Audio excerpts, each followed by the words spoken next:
everyone, Marie Cherry here.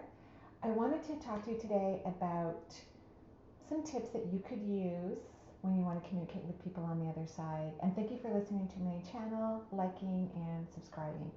The other side, as most of you know, is where all of us go initially when we leave our bodies. So when our bodies decide that they don't want to be here anymore, or really it's our soul deciding that we don't want to live on earth anymore, we want to have a different experience, maybe even go home because the multisensory world is considered our true home.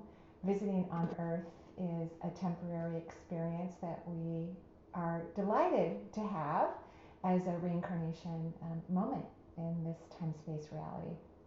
So your energy will leave your body, it will go initially to the fifth dimension, which is the heaven for this world. Now, depending on your consciousness and your vibration and what you believe in, your vibration could go to another dimension after the fifth. So there are many time space realities, hundreds of thousands of them. Some physical, some mostly non-physical.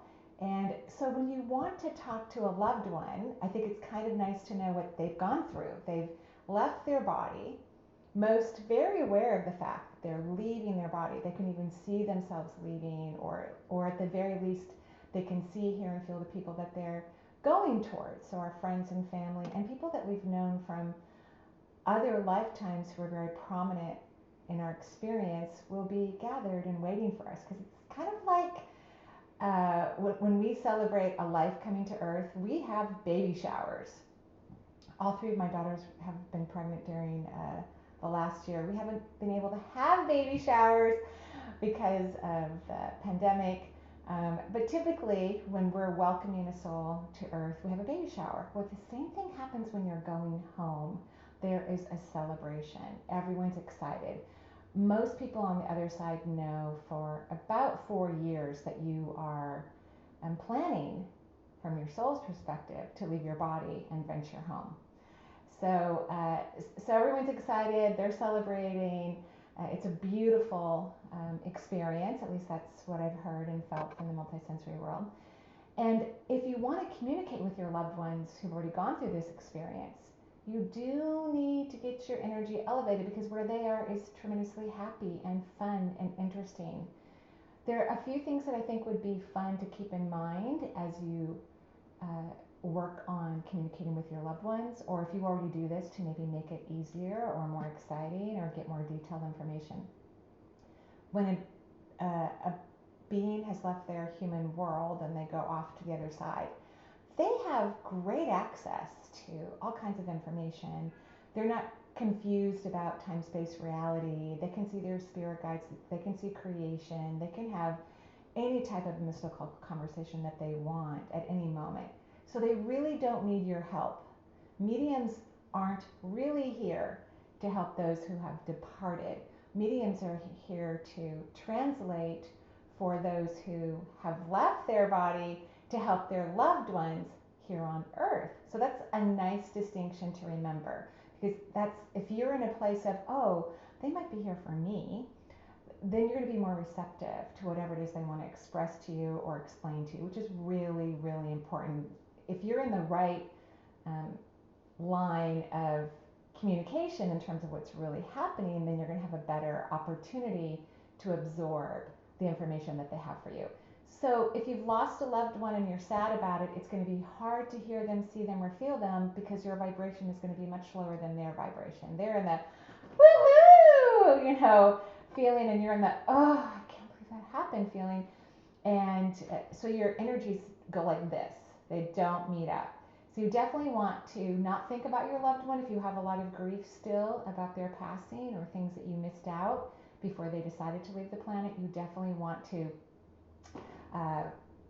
get happy. Don't think about them. Just get happy on something that you can authentically get happy about. And then go to some quiet place, outside or inside, a place that you're really comfortable. And you can even say it out loud. It is true that when we communicate through the multisensory divide, it is a mental telepathic conference. But until an individual that's in human form has learned to quiet their mind, it's best to speak out loud. So you could say something like,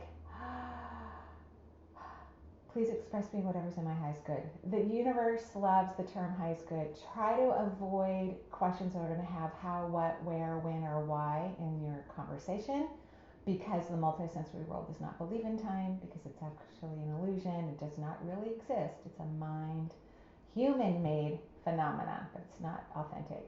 So get happy. Don't think about them. Unless you have already happy feeling about them, then that's perfectly fine. Another tip that would be helpful is before you even stop thinking about them and you get happy so that you can be in a vibration that's a closer match to their frequency, do your best to really uplift your energy about your ability to communicate in the multisensory world, about anything about yourself intuitively. That's important because we don't teach intuition in the physical realm traditionally. Children are naturally born intuitive, yet by the time they get socialized, they start losing their memories of what it's like to look at life and communicate life through energy versus logic. And so we forget that we're naturally intuitive beings from a fairly young age. Right around age 7 is when we start to detach from the truth of who we are. So we need to give ourselves a pep talk like, you are amazing. You're a fantastic intuitive. And you're talking to yourself and you say, listen, honey, I love you. I think you're going to have so much fun today. This is exciting.